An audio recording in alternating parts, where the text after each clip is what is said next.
So today I want to talk to you about your textbook, specifically how to teach with it in a more engaging way. Now, for many of us, the textbook is the workhorse of our curriculum. It's the fastest, easiest, and least expensive way to get a whole lot of content to our students. Our schools have purchased these textbooks for thousands of dollars. You have a copy for every student usually and a TE on your desk.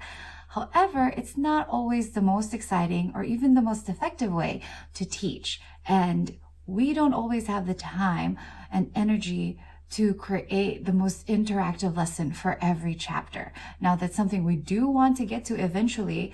We can't do it for every lesson all year long. And we also don't always have the time and the money to browse sites like Teachers Pay Teachers and buy the curriculum that we need. So today I'm hoping to share with you some methods that will help you. Now, these methods, I've used them in my classroom in the past 10 years, and I found that students are really engaged. They loved it, and it worked great in helping them learn the memory for retaining the facts, but also in just engaging with the content in a deeper way. So I'm really hoping you find something in this video that you can take back and use in your own classrooms. So let's go ahead and get started.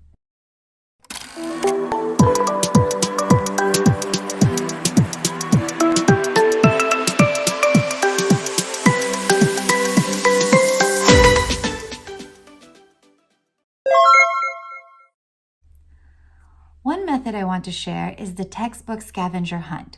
For this method, you're going to create a list of items from the textbook that your students will have to look for. You can use pictures, dates, important people, places, key terms, page numbers, whatever relevant information that you want your students to know.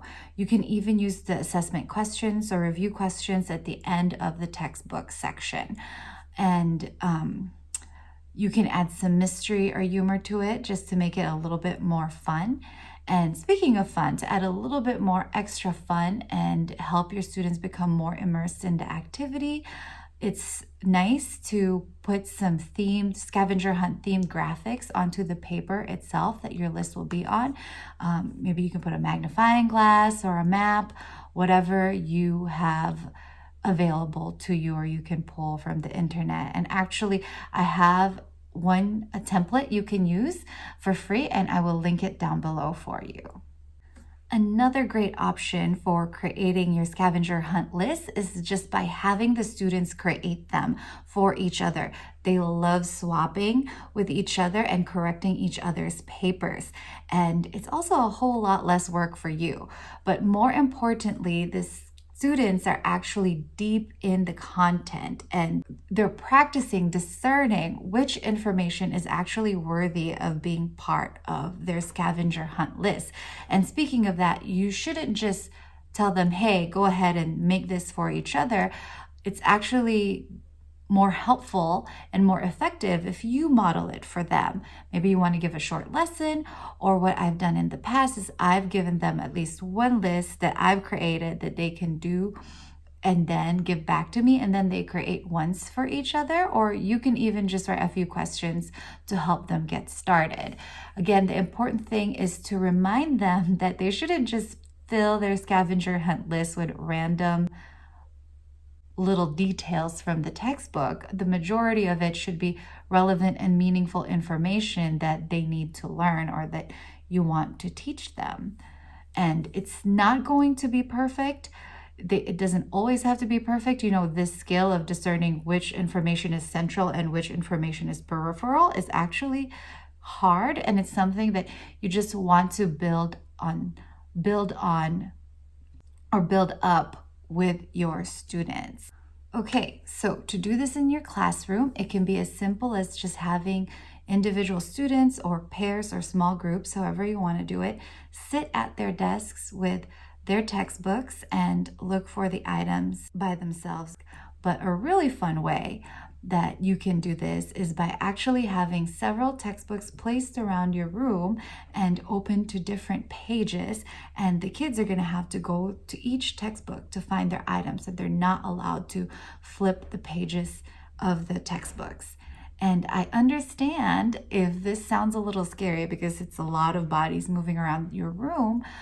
One way to ease this is you can just have them take turns. Maybe you can have a group A, B, and C, and you can time them. Okay, group A, you have 5 minutes to move around the room, while group B and C do something else at their desks.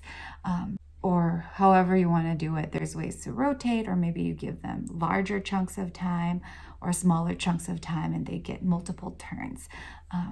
So it can be really fun, and it's something that we've really enjoyed in my classroom. So I hope it's something that can help you. The next method I want to talk about is basically using the textbook as a skit for your students. So I've done this a lot with our American Revolution unit or chapter. I used to have them write their own skits before, which that was really fun too and really engaging, but it was time consuming. So I realized then, oh my gosh, instead of giving them however many days a week or whatever to write their own skits, they can actually just use the textbook as a skit.